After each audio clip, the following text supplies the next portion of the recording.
welcome to the Tipsy Beekeeper. I have a glass of my dime wine. This is my grape dime wine, which you can follow along and see how I make it. Good stuff. So today I'm going to be talking about how to render beeswax. I got really lucky in the fact of I have a local club here, and they're really supportive and have a group chat, and they have a local apiary that if you can't keep bees in your like apartment complex that you live in, or even the subdivision you live in because of your HOA or something, you can go keep the bees down at the local apiary as long as you belong to the club. And everybody kind of looks out for everybody's bees and checks up on them. But somebody went out there, and one of the hives ended up getting robbed out by some of the other hives. What happens is if the bees get too weak, their numbers aren't high enough, they can't guard their entrance. And bees will steal from other bees in a heartbeat. If you know, because bees, they send out their foragers and they go out and they fly to go find food. Well, if there's a giant box right next to them that's got honey in it, and there's nobody guarding the entrance, they'll go right in and take all the honey. And then when they come out, they'll go back, they'll tell the other girls, hey, there's honey over here. And they'll all go in and just rob it and just take all the honey out of it, and the bees will end up, they'll kill the other bees as well.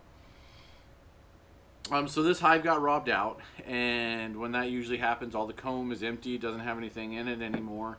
But beetles and wax moths hives, or wax moths, will come move in and eat the comb and lay their eggs in the comb and just destroy it.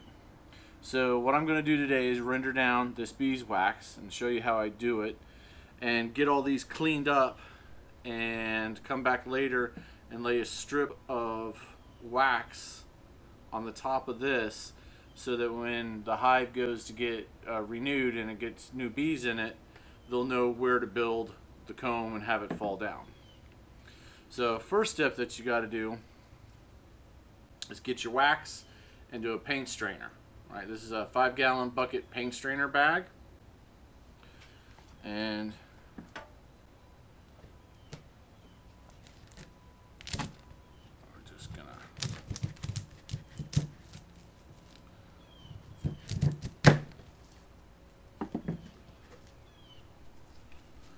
notice I got gloves on because this is full of bugs. Bugs have been living in this, and I'm not a big fan of bugs, like roaches and stuff like that.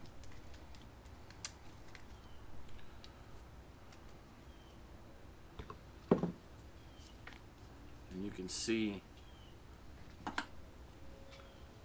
right here this white stuff. This is the wax moths. Those are their eggs inside here. And when they hatch, there's these little grubs, or like worms. They'll go through and they'll eat the wax. So we want to get it before they do. But I'm going to clean all these up, take all this, and shove it down in this bag and get it all crunched up. Got all the wax off of these frames, and what I'm going to do with these, I'm going to take and stick them in a plastic bag and stick them in deep freeze for a day, so that any pests that are on here, like this wax moth, that's the caterpillar form of a wax moth right there. I'm going to stick them in the freezer for a day to make sure everything that's on here is dead. And then I'm going to take a pressure washer and go through and just clean everything off of them so they're nice and brand new for the new bees to come and take care of. But I don't want any of these in my yard because I've got 2 beehives, and when this thing cocoons itself, it's going to turn into a moth, and it's going to try and fly into my beehives and lay its eggs in my beehives, which I don't want, because the rebel hive, like I was saying, if they're not strong enough, they don't have enough numbers, and they can't protect their doorway, That's how these guys get in and infect the hive. And I don't want that for my rebels. So yeah, these are gonna die. But anyways, moving on. So now we gotta take our wax and get it all inside this bag, paint strainer bag. Some of it's pretty nasty. Like you can see the moss, they've ate this up and they've spun their cocoons in it. So it's like got silk cocoons in it from the moss.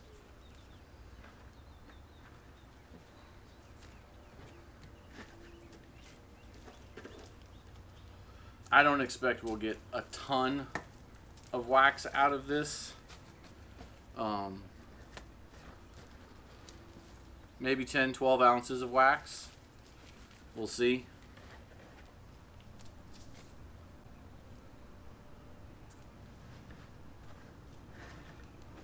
But, like I say on my channel all the time, waste not, want not. There's no use letting all this good wax go to waste and let the wax beetles have it.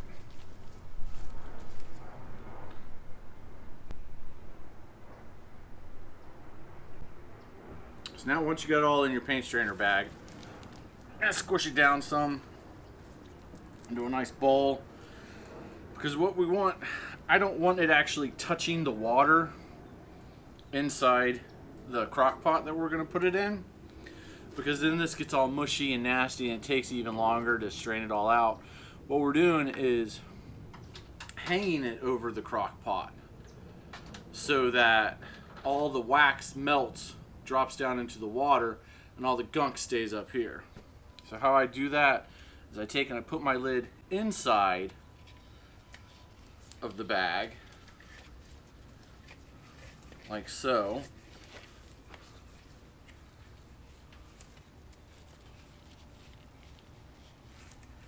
And then take and twist it up nice and tight. And I take a zip tie,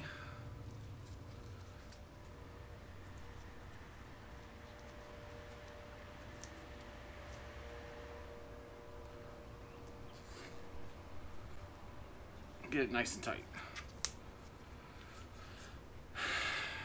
In your crock pot, fill it about halfway up with water.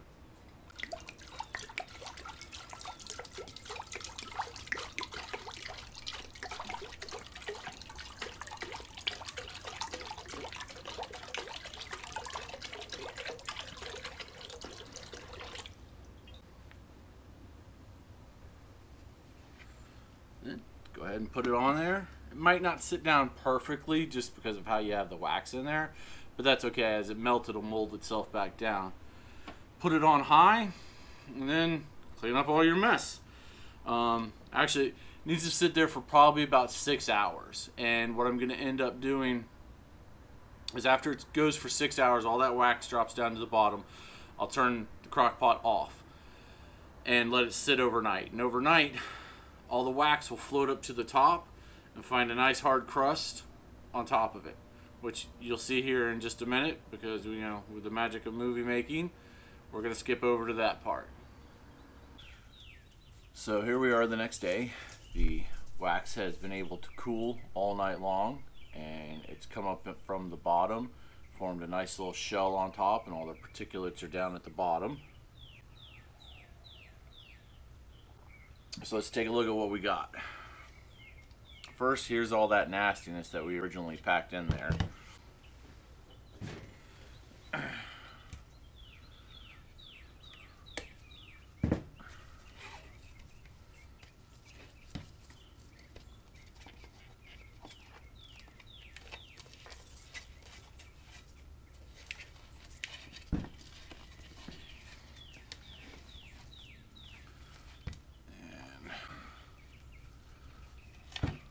That's all that's left over. And that's all, again, the particulates and nasties and dirt and dead bees and dead bugs and roaches and all that nasty stuff that we didn't want in our wax. So that's what that looks like. Some people actually save this stuff. What they use it for is their new hive boxes that they're gonna try and start a new hive in, and they're swarm boxes that they put out to try and catch swarms of bees. They take and melt that down, add a little bit more water to it, melt it down, and paint the inside of the boxes with it. That way it smells like a bee home, and it'll attract more bees to it. Don't need that anymore. Okay, so here we go, our wax filament thing. I don't know what you want to call it, wax brick, yeah. That I can't get out. Come on. 1 second. It's gonna take a dump the water out.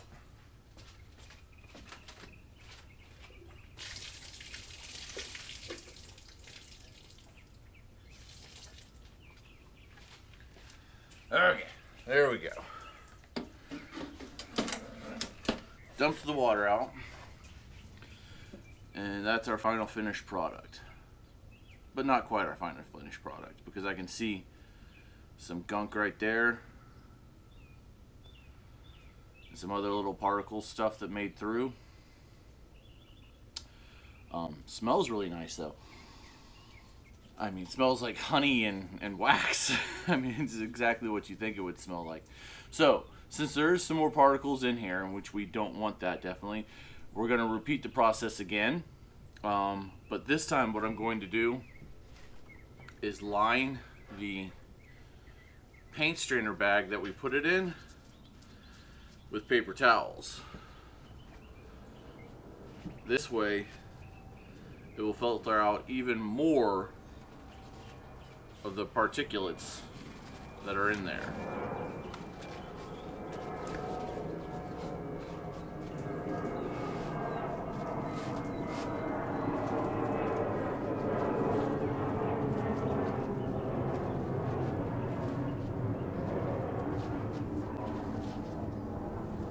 So just gonna put my lid back in here, zip tie it up, fill this up with fresh clean water, and repeat the process again. I'm gonna let it run for about 5-6 hours, let it all melt down to the bottom, turn it off, let it sit overnight, wax float back up to the top, and you'll see the finished brick in just a minute.